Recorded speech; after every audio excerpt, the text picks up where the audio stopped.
Abordamos hoy en nuestro programa variados temas. Desde el siempre enigmático misterio de las presencias extraterrestres y de los contactados, pasando por algo que hemos llamado escuchadores de voces, hasta ese enigma de las experiencias cercanas a la vida. Seguiremos con un viaje por los misterios de Estados Unidos. Esas son las intenciones de hoy en nuestro nuevo viaje hacia esos otros mundos. Y como siempre, eres nuestro especial invitado. Bienvenido. Y nos vamos a encontrarnos con nuestro primer invitado. ¿Aún crees en la realidad? Pues sí, ¿para qué te voy a decir otra cosa? Sí que creo en la realidad. Sí, en esa otra realidad. En la realidad que vivimos cada día, en la realidad que vivimos cuando soñamos, porque también es realidad, y por supuesto en ese lugar extraño en el que también se encuentra espacio en blanco y es en el que se dan todas esas fenomenologías que tanto nos gustan, ¿no? Ya sean extraterrestres, ya sean espíritus, ya sean fantasmas, no lo sé, pero se da en un lugar muy especial y yo sigo creyendo que esos fenómenos tienen algo de realidad. Hasta Barcelona nos vamos a encontrarnos con nuestro primer invitado, Alfonso Trinidad. Vaya pedazo de voz que tienes, Alfonsito. Bueno, intentamos cuidar. Buenas noches. Cuidar. Por aquí me dan ungüentos mágicos y misteriosos para cuidar la voz, dicen, ¿sabes? Un placer que estés con nosotros. El placer es mío. El director, organizador de ese certamen que se hace en Cataluña, que lleva muchos años, además de colaborador en Televisión Española, Telecinco, con nosotros en El Mundo. Tienes también un podcast que se llama Falsa Bandera y has trabajado en un montón de lugares, ¿eh? Pues sí, la verdad que ya son muchos años, ten en cuenta que ya ha pasado el medio siglo, así que me ha dado tiempo a hacer muchísimas cosas y a intentar, pues eso, ¿no? Y averiguar qué se esconde detrás de todas estas realidades. Y parece que no, pero desde Magic Internacional, pues desde ese evento, la verdad es que también me permite conocer pues a muchísima gente que está metida en diferentes aspectos de lo que serían los fenómenos paranormales, de lo que sería pues la nueva espiritualidad, los misterios tradicionales, y eso pues te permite continuamente estar pendiente de lo que puede suceder, ¿no? Director de ese certamen Magic Internacional, y ha escrito un libro, el último se llama Encuentros cercanos con la realidad, que vamos a tratar de descubrir esta noche. ¿Te parece que empecemos? Vamos allá. Vamos con la primera introducción. Existe un nuevo misterio, algo que han denominado escuchadores de voces. Desde el comienzo de la historia, de Moisés a Mahoma, profetas, artistas y locos han afirmado haber escuchado la voz de Dios, la musa o el diablo, diciéndoles qué hacer.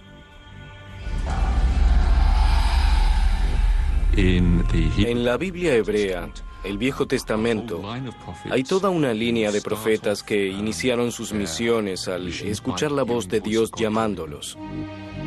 El Islam nos dice que el Corán fue literalmente dictado por Dios por intermedio de la voz de un ángel. El Buda recibe la iluminación espiritual siguiendo las voces que escucha y las órdenes que recibe. Parece haber un elemento común de vida espiritual. Nos afectan y nos guían voces o influencias que están más allá de nosotros mismos.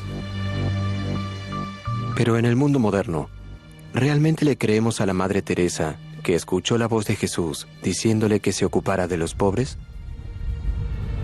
¿Acaso George Bush, como se ha afirmado, realmente escuchó la voz de Dios diciéndole que invadiera Irak?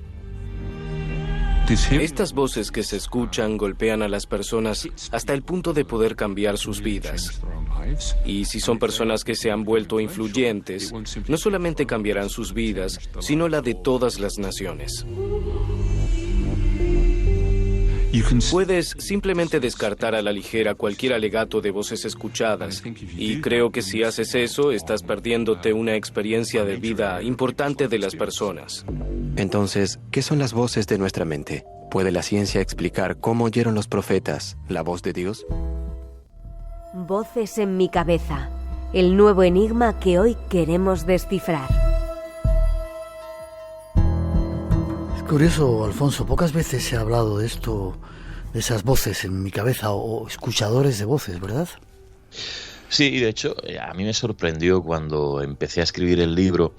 Y no es que le dedique una gran parte. De hecho, en el libro no es un libro muy amplio en páginas, no son 400 o 500 páginas, que lo podría haber sido, porque yo creo que al final el lector lo tengo que llevar a las fuentes. Yo creo que estamos en un mundo, sobre todo cada vez más rápido, con una dificultad enorme de saber de dónde vienen las noticias, porque el impacto de las redes sociales, la inmediatez, pues eso nos lo está arrebatando un poquito, ¿no? Entonces yo he preferido plantear las cosas desde el punto de vista que yo las he conocido también y dar muchos pies de página, es decir, casi 300 pies de página en el libro, para que sea el lector que luego pueda acceder a la información que existe, la información veraz de estos fenómenos. Y eso sucede con los escuchadores de voces, ¿no? Que yo no lo conocía.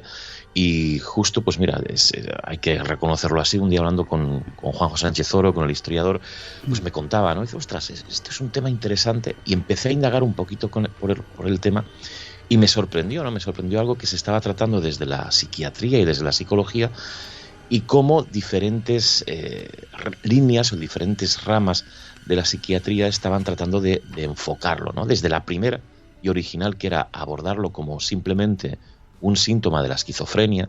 Esto quería decir que cualquier persona que afirmara tener o escuchar voces era ya un paso inicial para entender que esa persona podía sufrir de esquizofrenia, cuando no debería ser así. Y de hecho hay un informe de la Universidad de Durham de la doctora Angela Butch, un proyecto fantástico que se llama el proyecto Hearing Voices, y llegó a determinar que el 2% de la población mundial, el 2%, escuchaba voces. Es una barbaridad. O sea, estamos hablando de un fenómeno brutal. Pero es curioso, Alfonso, porque cuando uno dice que escucha voces, lo primero que se piensa es que está loco. Como tú has dicho, esquizofrenia, y si vas al médico y le dices, enseguida te catalogan como eso y igual te meten alguna pastillita para que te calmes.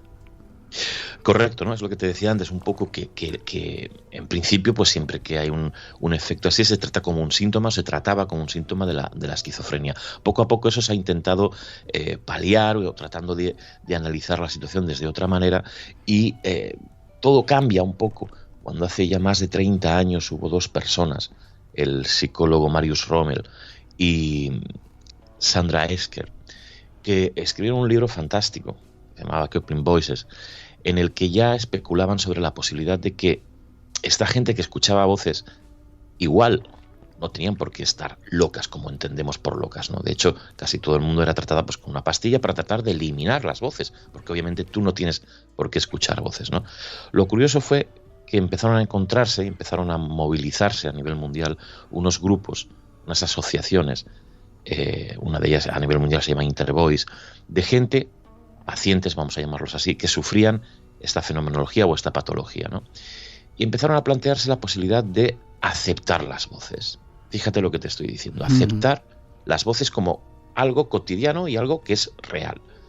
Y tanto Rome como Esker empezaron a plantear la cuestión y se dieron cuenta que la mayoría de los pacientes, la gran mayoría de los pacientes, en el momento que aceptaban las voces y trataban de convivir con ellas, su vida fluía de una manera fácil.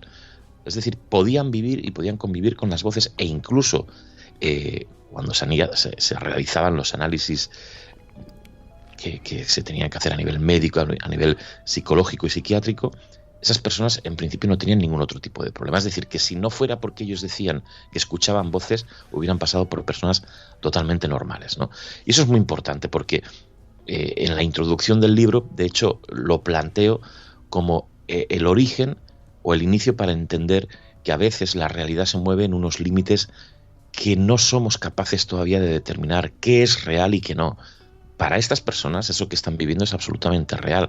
Cuento con el caso de una chica, de Raquel Waddingham, que convivía con 5 voces diferentes. 5. Con personalidad propia, con nombre propio, y cada una de esas voces en función de los diferentes parámetros de su vida. Pues, por ejemplo, una solo le hablaba para los temas de educación, de los estudios, otra solo le hablaba para cada vez que tenía un tema de romances con alguien, etcétera, etcétera, ¿no? Entonces, bueno, al final el decidir convivir con esas voces pues le permitió vivir de una manera adecuada. Y claro, ahí vamos a un paso más allá, que esto en el libro no lo cito, pero que es obvio, ¿no? Y lo has comentado o lo hemos escuchado en la introducción que tú planteabas, ¿no? Históricamente, todos esos gurús, todos esos santos, todos esos líderes que escuchaban voces y que las seguían, ¿qué tipo de voces estaban escuchando? ¿Estamos hablando del mismo fenómeno?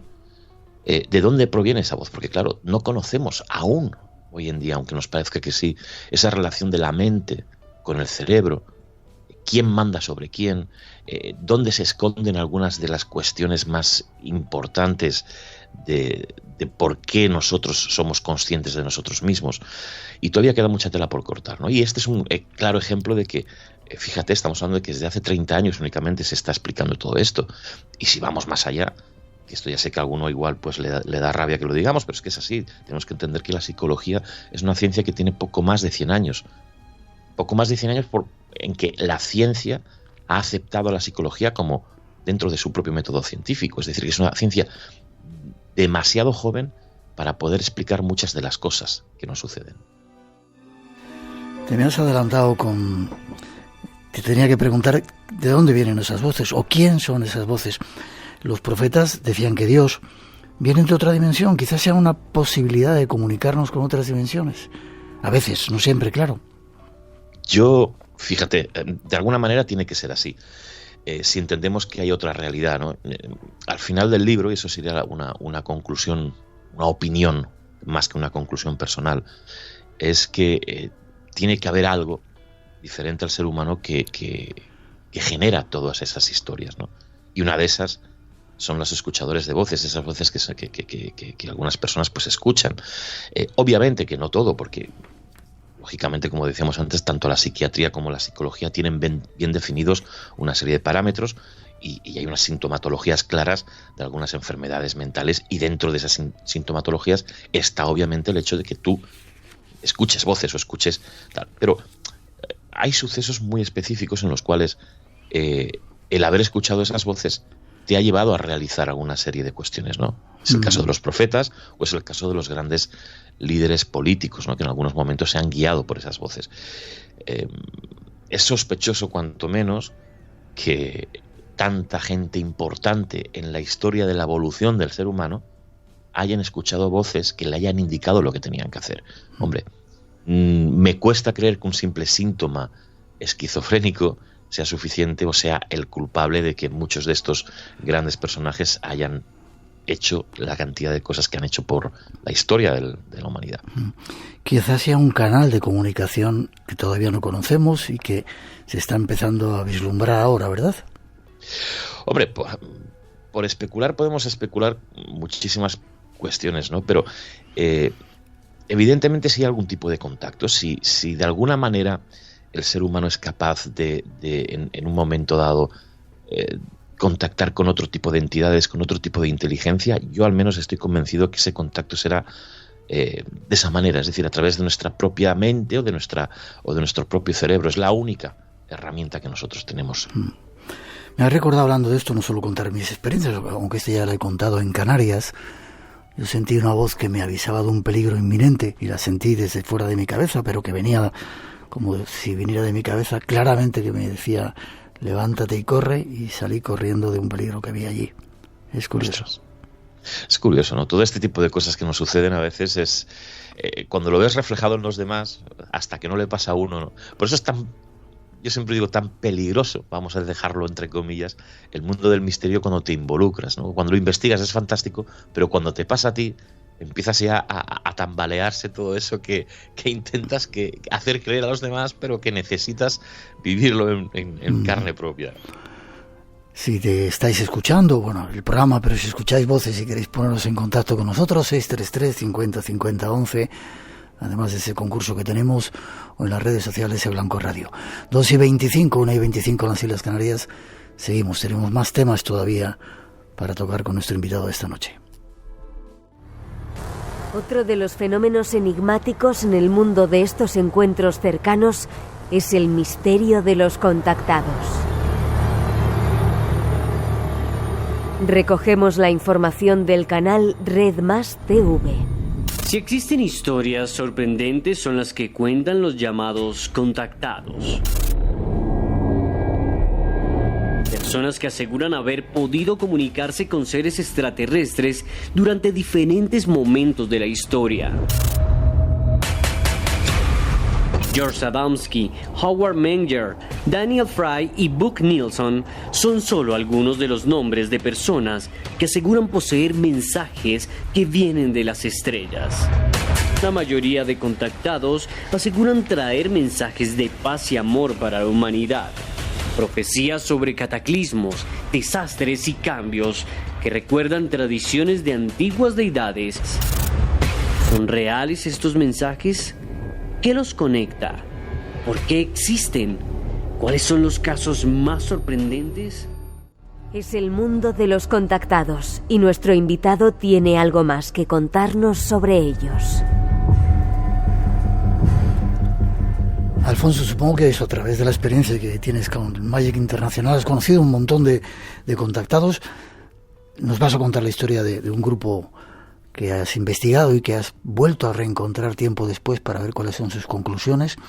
Pero de nuevo te digo, ¿con qué contactan? Bueno, pues si tienes que hacer caso de los contactados, de los testimonios con los que hablan, en este caso era con unos extraterrestres de un planeta llamado Hal, que era un planeta hermano a la Tierra, simplemente que estaba, pues, o que está 1000 años más evolucionado que el nuestro. ¿Con quién contactan el resto de contactados? Pues no lo sé. Yo creo que, volviendo a la pregunta y volviendo otra vez atrás a lo que estábamos hablando, pues seguramente que son con algún tipo de inteligencia. Yo estoy cada vez más convencido de que existe ese contacto, es decir, que hay inteligencias que de alguna forma pues están con nosotros, y hay diferentes canales y diferentes maneras de contactar y de interpretar el contacto. Y ese es el caso del equipo Loemi, que, como tú decías, y explicando un poquito el porqué del libro, de hecho esa era una de las pretensiones del libro, que era recoger aquellos casos que yo había investigado en los años 90, sobre todo estos 3 casos muy concretos, y habiendo pasado 20 años o incluso más de 20 años en alguna cuestión, retomar el contacto, nunca mejor dicho, con ellos, y ver cómo había cambiado sus vidas, ¿no? Es decir, simplemente, oye, todo lo que vivisteis en aquel momento lo seguís creyendo al 100%, ¿cómo ha cambiado? Y eso es lo que sucede con el equipo Loemi, que para los que hayan escuchado o conozcan un poquito, pues, la historia del contactismo en España, era un grupo que estuvo muy activo en los años 80, en los años 90 también, y era muy parecido en la forma de trabajar al grupo Aztlán, que estuvo muy, muy, muy famoso también en España. Y como, por ejemplo, pues también sucedió a nivel mundial y en Perú con el Misión Rama de Sixto Paz. Exacto, que llegó a tener millones y millones de seguidores en todo el mundo. Eso fue una auténtica barbaridad, ¿no? Loemi se expandió, pero rápidamente quedó reducido a 4 personas, ¿no? Déjame que te pregunte qué significa Loemi. ¿Tiene algún significado? Para ellos es la forma en que comunicaban con el planeta Hal. De hecho, la persona que se postula un poco como líder del grupo, que es Josep Masferrer, se llamaba a sí mismo también Loemi. Como Loemi, Josep le daba igual, independientemente de uno del otro, que se llamaran así. Y a pesar de que eran un grupo que lo que intentaban, se reunieron diferentes personas que tenían, pues, intereses sobre la temática, trataban de hacer, pues, por ejemplo, pues, escritura automática, incluso utilizaban la Ouija, utilizaban las cartas del tarot también para intentar contactar, fíjate tú. Pero fue Josep Masferrer, uno de ellos, el que se incorporó al grupo, y un día él cuenta cómo en un día del año 1984, al llegar a casa, se encuentra a un ser como traslúcido en su casa. Y él intenta no hacerle caso, simplemente pues se va a duchar, dice, no puede ser, me estoy volviendo loco, vuelve y se encuentra con esa persona. Y empieza a entablar un contacto directo con esa persona y empieza a transmitir comunicaciones.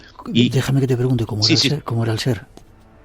Era un ser humano normal y corriente, simplemente que era como transparente. Él cuenta que era una especie de como una especie de proyección. A pesar de que estaba allí, la sensación era que no era, físicamente no estaba allí, sino que era una proyección.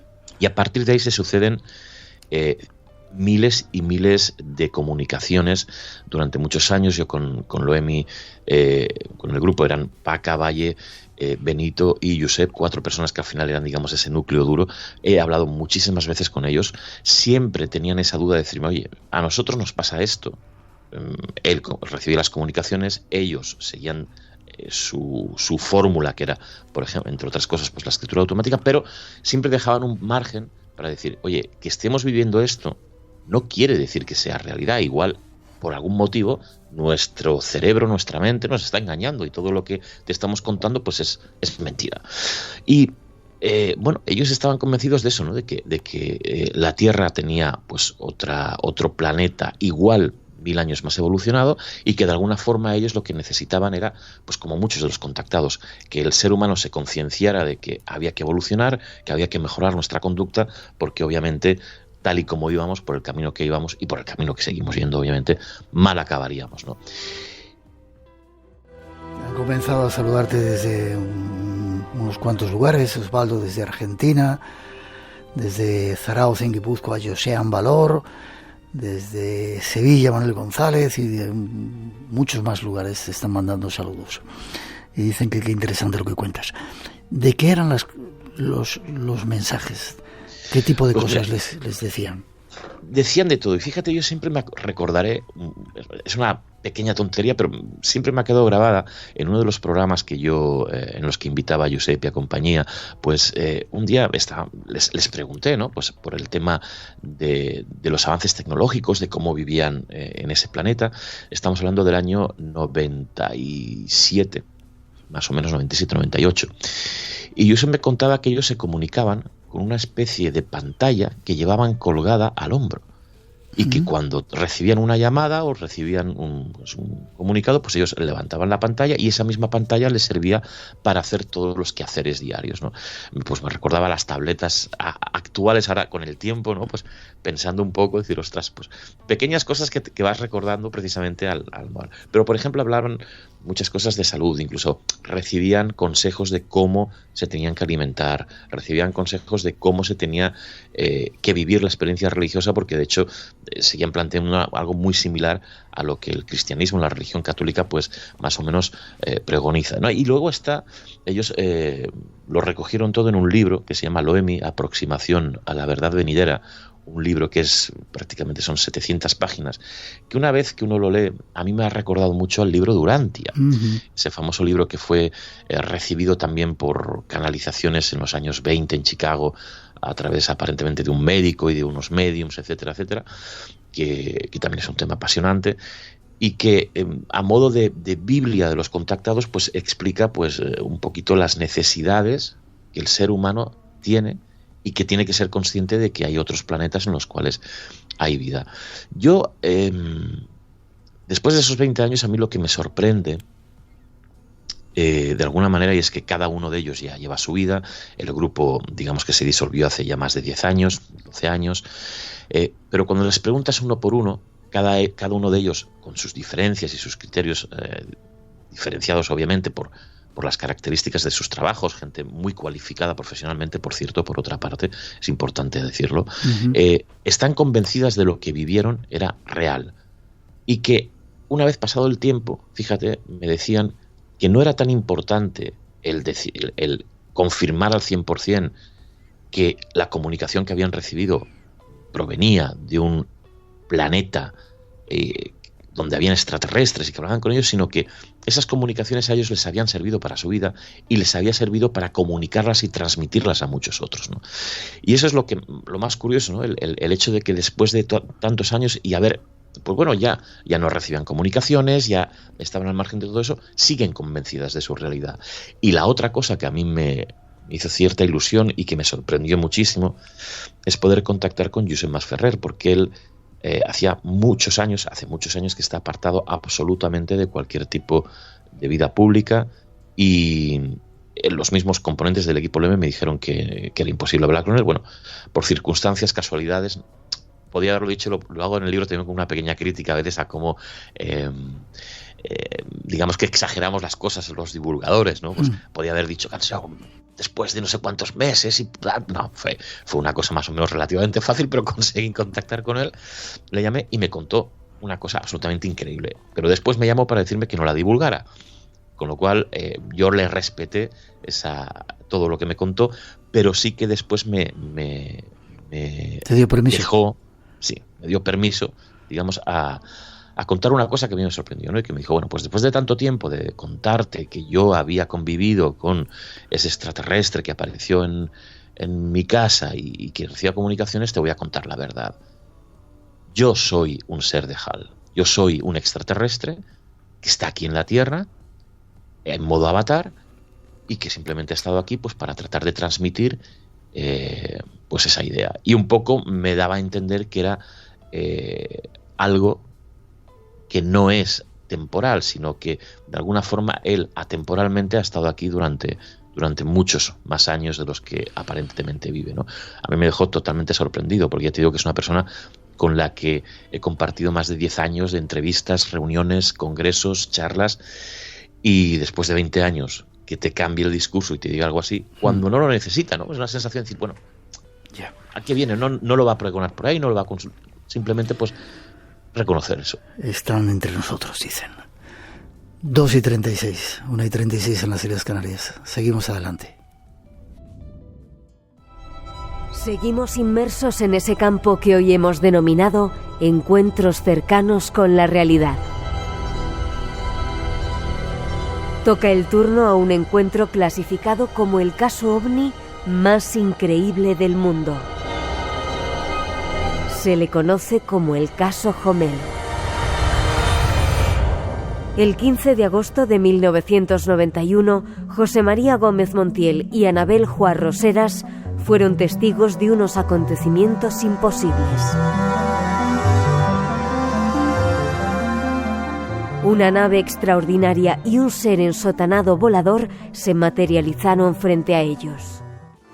El humanoide encapotado quiso aproximarse, a lo que la pareja respondió con una disparatada huida en coche como alma que lleva el diablo. Así comenzaba la historia. Vayamos a conocer más. Pues este es otro de los capítulos de tu libro. Hablamos antes de contactados, ahora de, no sé si de encuentros. El caso Homel, el caso más increíble del mundo. Si puedes sintetizarlo. Eso va a ser difícil. Pues te vas a tener que quedar entonces un rato más de lo que habíamos pensado. ¿Cómo sigues así? Yo ya te aviso. No, lo sé. No, pero voy a ser muy rápido porque yo le debía al caso Homel, pues al menos en un libro, pues explicarlo, porque desde esa fecha que habéis puesto en la introducción, que es 1991, hasta la fecha de hoy, han sucedido cientos de cosas increíbles en la vida de José María Gómez Montiel. Ese es el caso, lo que habéis relatado, con lo que empieza todo, y es el que se conoce en la literatura ufológica, ¿no? Absolutamente increíble. Fueron perseguidos incluso por ese objeto, llegaron a una ermita, hablaron con el cura que estaba allí. O sea, es decir, hay esa casuística, ese caso concreto, pues está explicado en diferentes libros.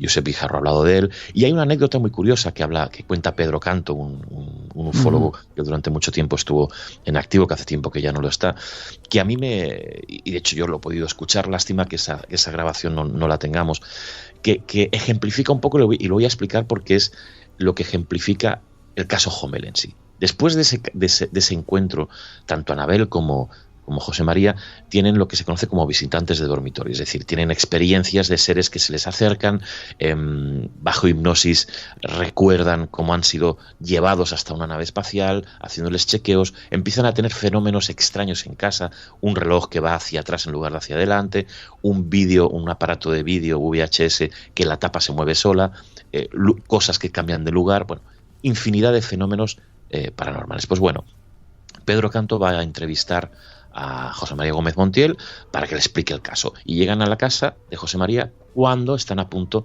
de están haciendo una mudanza, y Pedro Canto pone su grabadora y empiezan a hablar. En un momento dado el teléfono de la casa suena, José María se queda blanco, y Pedro, esto todo se escucha en la grabación de Pedro, dice, José María coge el teléfono y dice, si el teléfono está desconectado, estamos hablando de los años 90, un teléfono fijo de línea normal, el teléfono estaba desconectado y enrollado, porque el teléfono obviamente era una de las cosas que se llevaba de la casa.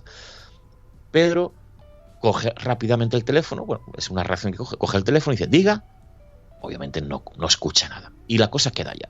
Al cabo de muchos días, Pedro Canto en su casa recoge la grabación para pues escribir el artículo y el libro que estaba en su momento pues escribiendo, y escucha y dice, mira, ahora justo se escucha el ring ring del teléfono, qué curioso, se escucha el ring ring, y cuando él coge el teléfono y cuando dice diga, en la grabación se escucha no pasa nada.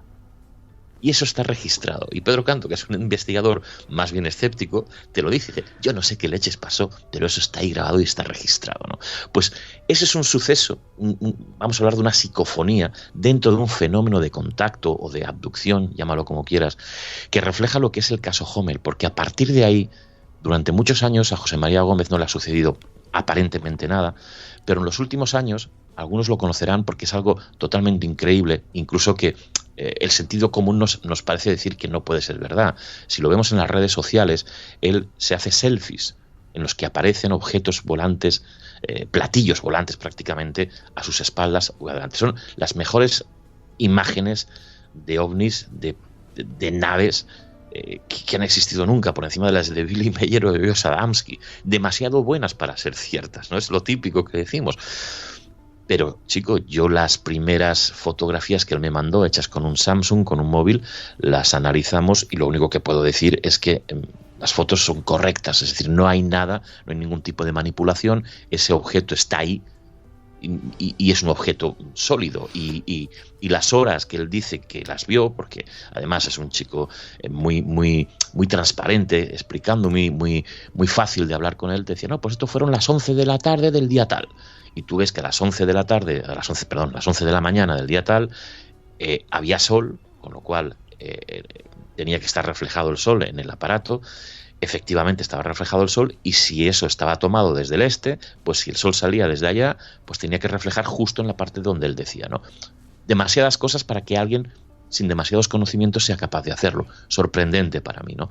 Y no solo eso, que también yo he podido conocer, él ya está separado de su primera mujer y ha tenido diferentes relaciones. Y yo he conocido además a esas personas que han estado con él, mujeres que han estado en los últimos años, las cuales han tenido experiencias, todas han tenido experiencias extrañas cuando han estado con José María, ¿no? Es un caso apasionante que sigue estando, y ahora la dimensión del caso es, iba a decir preocupante, no sé si decirlo así, porque José María se está convirtiendo en una especie de, bueno, pues en un contactado como pudo ser en su momento Sixto Paz, como pudo ser Giorgio Bon Giovanni, y da la sensación de que esto va a tener una dimensión mucho más importante de lo que es hasta ahora, con todo el peligro que conlleva, obviamente. Y luego, ojo, la casuística, es decir, todo lo que rodea a José María es algo abrumador, ¿no? Y cuando uno ve lo que te estaba diciendo, las fotografías, realmente la sensación es decir, oye, esto no puede ser verdad. Aguanta un poquito, que te vamos a pedir las fotos para que nos las pases para las redes sociales. Aguanta un poquito. Multitud de personas haciendo comentarios acerca de las voces, luego te las voy a pasar. Sí. ¿Las tienes a mano esas fotos? Pues no, ahora mismo la verdad es que no te las tengo a mano. Voy a intentar ver si... No digo ahora, en cualquier momento nos las pasas y las pondremos en las redes sociales. Las podemos poner sin problema. Empezó la experiencia un poco que estaba con su novia, ¿no? Y creo que fueron a un lugar apartado, y fue cuando llegó una nave. Ahí empieza la experiencia.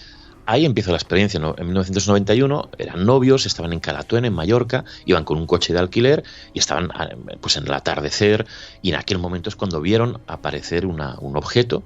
Él se baja del coche y fíjate tú, bueno, las cosas que cuentas son tan sencillas o tan facilonas que es que te las tienes que creer, por decirlo de alguna manera. Sacó una linterna para enfocar y dice, bueno, claro, sí, pero ¿cómo vas a enfocar una luz? Sí, no, pues sacó la linterna para enfocar, y es cuando vio fuera de la nave un ser que iba como una especie de sotana, una capucha, que se gira, porque dice que parecía como que si estuviera pues inerte en el aire, como tratando de arreglar algo de la nave. Se gira el ser como para mirarle, y en lugar de una cara tenía como una especie de pantalla. Wow. Eso es lo que cuenta José María. Y ese ser se le empieza a acercar haciendo un movimiento como un péndulo, como el péndulo de un reloj, se iba moviendo hacia ellos. Y bueno, es cuando él ya se muere de miedo, se mete en el coche, sale, y él no recuerda del todo cómo es capaz de salir, porque esa carretera, que es un caminito que llegaba a la cala, para poder volver a salir tiene que hacer muchas maniobras, es decir, no era tan sencillo como coger, pegar un volantazo e irse, sino que tenía que haber hecho muchísimas maniobras para salir, y él lo único que recuerda es que se metió en el coche y se fue, y no recuerda ni siquiera esas maniobras. Pero es que cuando se va, aparece una especie de ser alado, como si fuera una raya, una manta raya de estas de mar, un pez, que se le acerca e impacta ligeramente contra el capó del coche. O sea, tú imagínate el estado de nervios que podía tener esta persona. Si te parece, vamos a seguir el caso Homel en cualquier otra ocasión que quieras seguir contando más historia, porque está un montón de gente están haciendo preguntas. ¿Te parece? Perfecto. Vale, 2:47, 1:47 en las Islas Canarias. Cortamos aquí, hacemos un puntito y seguido dentro de poco con toda esta historia, porque queremos todavía contaros otra más que tiene en el libro también alucinante, ya veréis. En el mundo del más allá, junto a los ovnis, sobresale otro enigma, el de las ECM, experiencias cercanas a la muerte. Investigadores de la Universidad de Southampton realizaron el estudio más grande con respecto a experiencias cercanas a la muerte. Durante 4 años, registraron las experiencias de más de 2.000 personas que sufrieron un paro cardíaco en los hospitales de Reino Unido, Estados Unidos y Austria. Sus resultados parecen haber demostrado que se puede estar consciente incluso después de la muerte cerebral, algo que antes se creía imposible. Cerca del 40% de los que sobrevivieron al fallo cardíaco experimentaron una cierta conciencia durante el tiempo que pasó entre su muerte clínica y el reinicio del funcionamiento del corazón. Así, un hombre de 57 años contó a los científicos que al llegar la muerte clínica, él estaba fuera del cuerpo y pudo observar cómo los doctores lo reanimaban. Describió con detalle todo lo que había pasado, lo que sería imposible sin verlo. Sabemos que el cerebro no puede funcionar cuando el corazón deja de latir, comenta Sam Parnia, director del estudio publicado de la revista Resuscitation. Pero en este caso la conciencia se mantuvo al menos 3 minutos después de que el corazón dejara de latir, aunque el cerebro suele morir a los 20 o 30 segundos. Aparte de observar lo que pasaba a su alrededor, muchas personas mencionaron que vieron una luz brillante o el sol. Sam Parnia cree que muchas personas pueden haber experimentado algo parecido, pero lo olvidan debido a la medicación, o simplemente piensan que se trata de una ilusión. Muchas personas pensaron que habían tenido una alucinación, pero lo que vieron realmente corresponde a los hechos reales. Es un extracto de uno de nuestros programas sobre el tema. Pero hay nuevas visiones sobre el misterio. Vayamos a conocerlas. La voz de nuestra compañera Rosa Rodríguez, recuperando un programa que habíamos hecho, ¿no? Nos daba esta cantidad de informaciones acerca de otro de los misterios increíbles, las ECM, la vida después de la vida. Tú hablas de ello y hablas de un caso de Alex Fábregas. Sí, de hecho, además hablo de él porque es un amigo y me sorprendió estas cosas que te pasan cuando tienes amigos y después de muchos años un día te cogen y te cuentan: oye, mira, tú sabes tanto que te gustan estos temas, yo te he contado lo que me pasó. Y digo, no.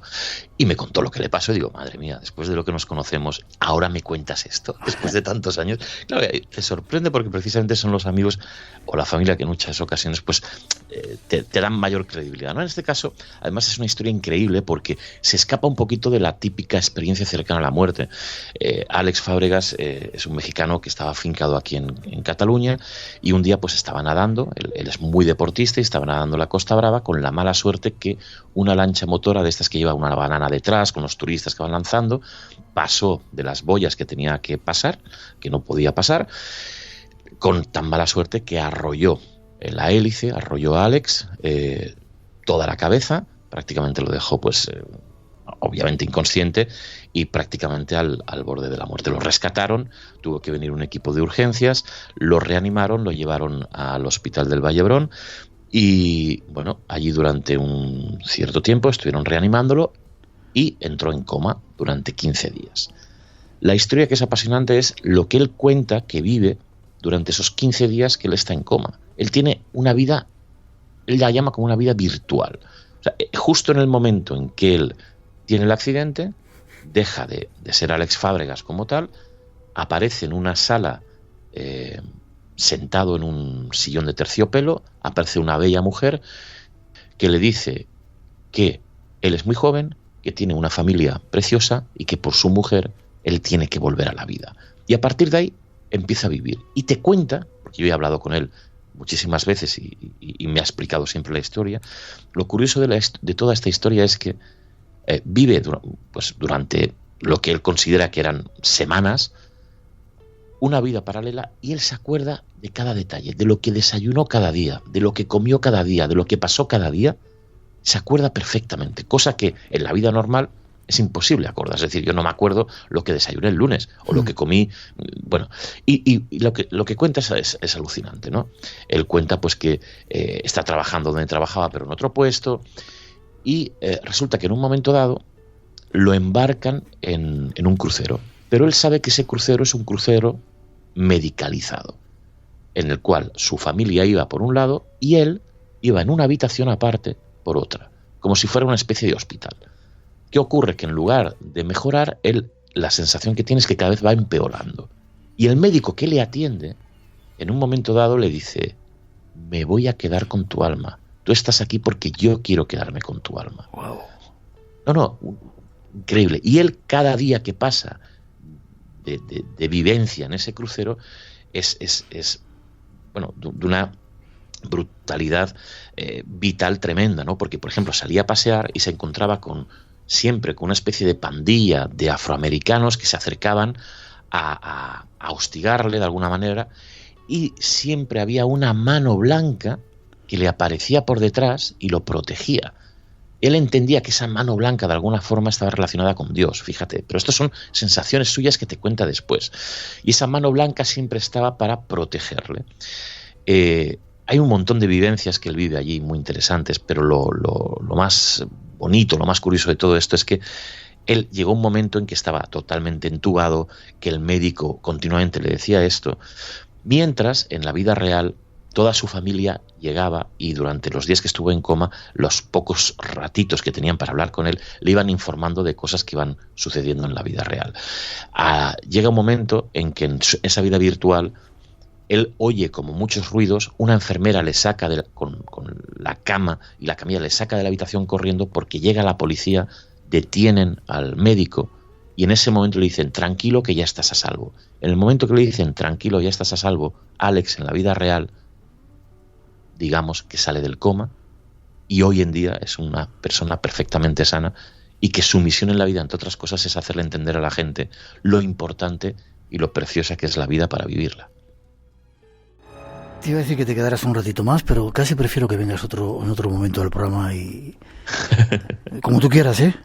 No, yo encantado, tú sabes que, oye, como voy por Madrid de vez en cuando me paso por el estudio, sin problema. Será perfecto. Preguntan, que te quiero hacer antes de que te vayas, nos quedan 3 minutitos, ¿cómo se llama esa persona que es un avatar? José Masferrer, has dicho que se llamaba, ¿verdad? Josep Masferrer. Josep Masferrer. Y un montón de gente dice que está teniendo voces. Hace unos meses escuché mi voz interior que me dijo que dejara mi trabajo. Llevaba 9 años en la empresa, no era feliz y mi familia dependía de mi sueldo. Y ahora que era el único miembro que trabajaba, dejó el trabajo y tras unos meses muy duros en números rojos le han dado la oportunidad de tener otro trabajo. Hay otra persona que dice que ella pensaba que todo el mundo teníamos esa voz, escucha esas voces, cantidad de personas escuchando voces. Increíble. Quiero sacar... Sí, perdona. Dime. No, decía ese 2% que hablábamos del Angela Woods, ¿no? De la doctora Angela Woods, que nos parece increíble que escuchen voces. Es que es mucho más normal de lo que pensamos. Bien. Te saludan desde Nápoles, Florida, el Orgio Román, desde el sur de América, dicen, cantidad de personas. Conclusiones que podemos sacar en un minuto, Alfonso. Pues mira, las conclusiones, yo te diré que sin creencia es imposible entender estos misterios. Yo he llegado a la conclusión, sinceramente, de que al final la creencia en todo lo que tiene que ver con la fenomenología, en todo lo que tiene que ver con esto, es difícil poder interpretarlo. O sea, si intentamos meter todo esto que está sucediendo en un laboratorio, que la ciencia nos explique cómo funciona, yo creo que no lo vamos a entender. Y que llegará un día en que la ciencia entienda también que las creencias y esa parte que nuestro cerebro tiene, de esa parte religiosa y esa parte científica, por algo será. Por eso antropológicamente estamos hechos así, y quizás para entender toda esta fenomenología tenemos que interpretarla de esa manera. Pues ha sido un placer. Espero que hayas disfrutado estando con nosotros, Alfonso. Pues como sabes que sí, para mí es un placer estar con vosotros siempre. Forma de contacto contigo, además eres el director de una editorial, Oblicua se llama. Ediciones Oblicuas, que hasta hace poquito algún libro sacábamos de misterios, ahora no tanto, Magic Internacional y ese fantástico podcast Falsa Bandera, que hablamos de geopolítica, no hablamos de estos temas, pero bueno, también interesante. Lo pueden hacer a través del Facebook, que es Alfonso Trinidad, y si no, dejo un correo, que es el mío personal, que es alfonso@trinidad.as. Pues insisto, ha sido un placer. Te tomo la palabra cuando vengas por Madrid. En breve seguimos hablando de todos estos casos que has enunciado aquí. Nos queda mucho por descubrir de ese José Masferrer, de la vida después de la vida de Alex Fábregas y de esa gran cantidad de cosas que has estudiado. Un fuerte abrazo, te deseo lo mejor. Un abrazo, Miguel. Nos vemos prontito. Gracias.